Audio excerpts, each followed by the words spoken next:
Hi, I'm Ron White from Arcadian Quilt Studio. In one way of looking at it, there's two major parts to a quilt. One is the graphic part, the quilt top, and then the other major part is the quilting. And so when we make a quilt, we have to make a decision about where those two things balance on the spectrum of the whole quilt. So on one extreme, you have a whole cloth quilt where the top is just one solid color. There's no graphic element to it at all, and it's all about the quilting. On the other extreme, you have a quilt maybe where it's all about the graphic element, and to you, for that particular project, the quilting could be of no consequence. It could be purely utilitarian. You choose threads and thread weights to almost make the quilting just disappear. And so there's a vast spectrum of that balance between the quilting and the graphic statement that you're trying to make with that particular project and that particular quilt. And so in real life and on the Facebook groups, we see a lot of people that will ask, and I've asked myself from time to time, the question will be, how should I quilt this? And I have a friend, Joanne Burke. She is just phenomenal with, she does custom quilting. She's just phenomenal with just looking at any quilt and just having a great idea that I never would have thought of. I'm kind of weak on the quilting part myself as far as coming up with these brilliant ideas. But Joanne's just brilliant. She can look at something and she's got all these ideas going in her head. And so I'd like to talk about just one particular project, this project here.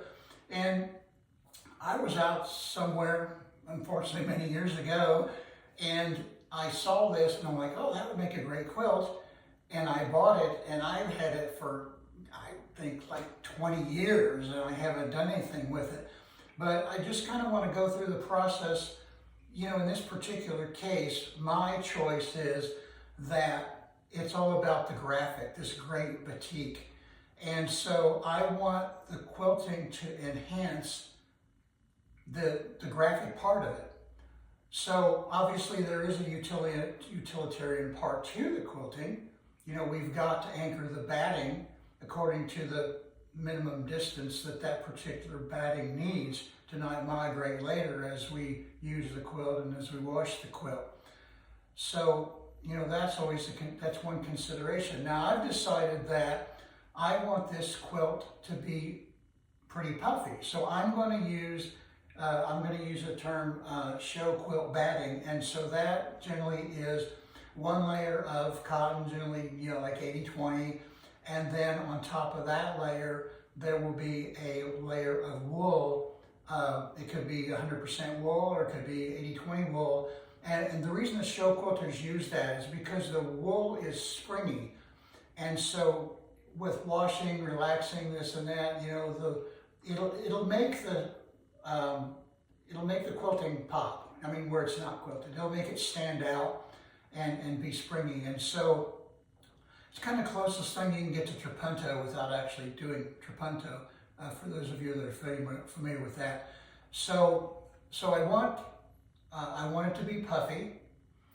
And so my decision after, and I'll talk about what I'm going to do first because that's the easy part. And then the decision is how much quilting should I do?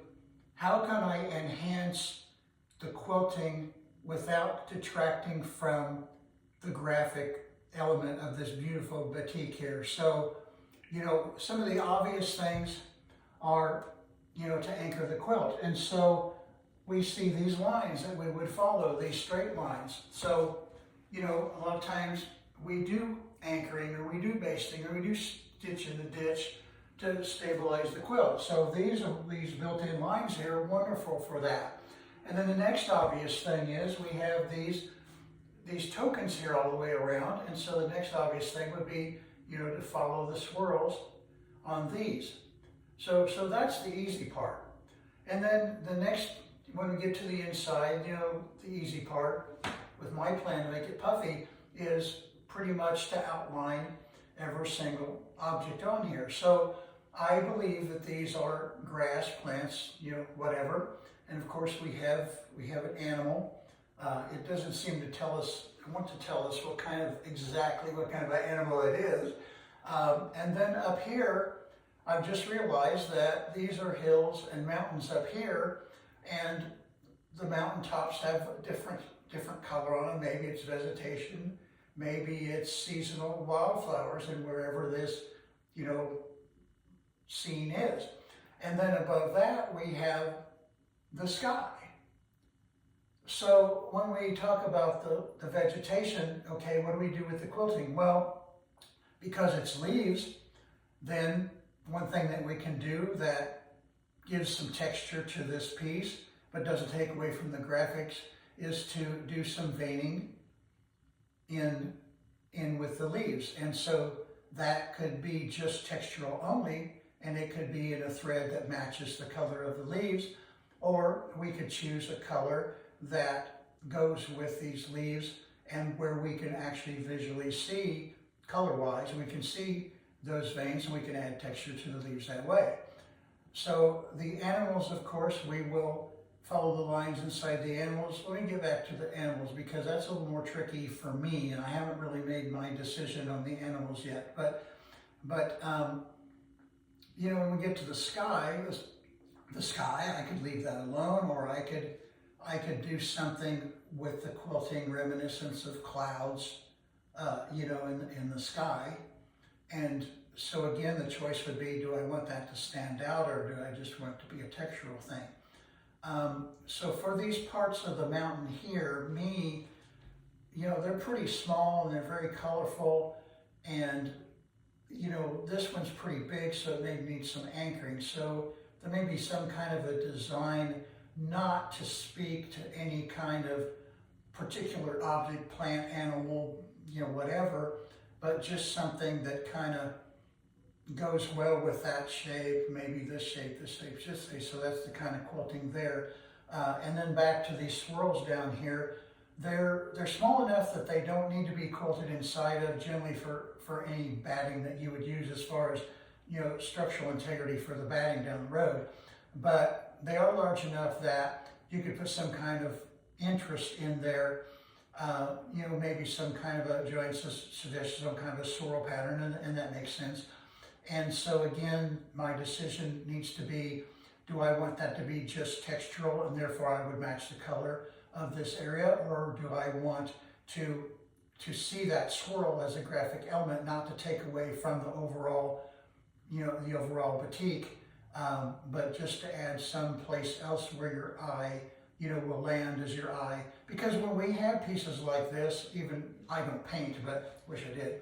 But in a painting, the artist a lot of times they want that movement. They'll want a place for your eye to be drawn to immediately and land, and that's the focus.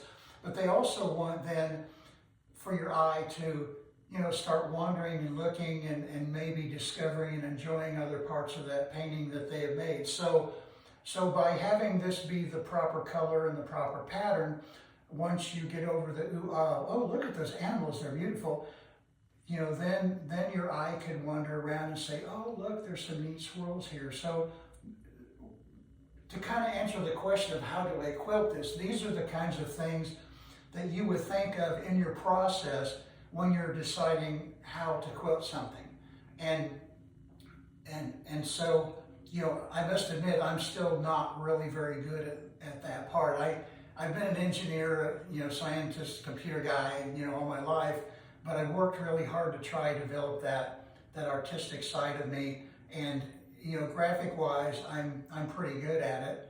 But as far as picking the quilt patterns and those things like that, I'm still learning. But anyway, hope you enjoyed this video.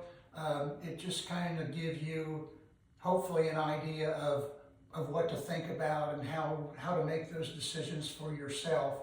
And certainly, anytime you have a quilt where you're just stumped, you don't know how to quilt it, there just are a ton of quilting groups on Facebook and probably, showing my age here, on Instagram and all those other, social media things. But there are groups, and there are tons of people that love to help people, and that's why they're there. And there are tons of people that like this kind of artistic puzzle and would be glad to help and give input on, how do I quilt this? So thank you very much for watching.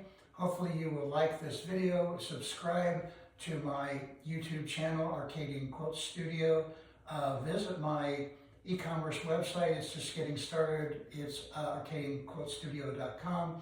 I have quilts for sale that I am emotionally prepared to part with.